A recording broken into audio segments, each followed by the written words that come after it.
Hey there, Garrett here. It's the end of 2024, and I'm going to use the next year to document my use of a Kveik Norwegian yeast log, because what else would I do up here on the mountain? But first, I recommend checking out this book, Historical Brewing Techniques by Lars Garshol. Of course, if you're a fan of Kveik, it's an interesting read, but even if not, just a fan of beer, there's so many interesting tidbits in here. There's not a lot about yeast logs or yeast rings, but still highly recommend reading it, and I will leave the link in the description below.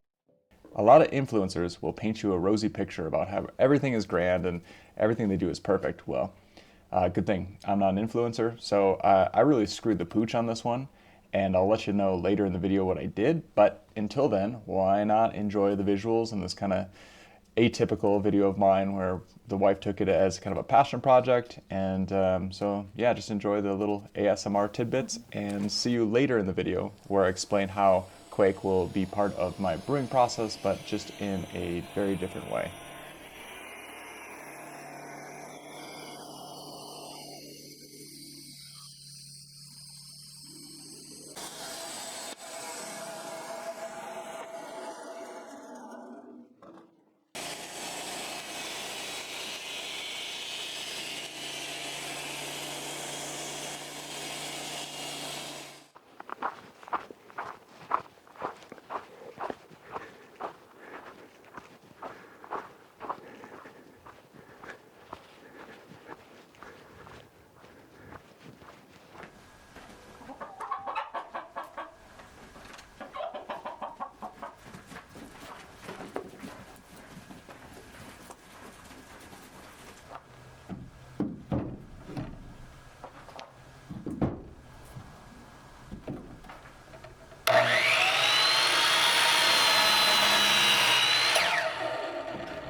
Or if you're a normal person, you can just go to a big box store and buy one of these. So for this little experiment, it became pretty apparent a few generations in that I was self-selecting for non-flocculent yeasts.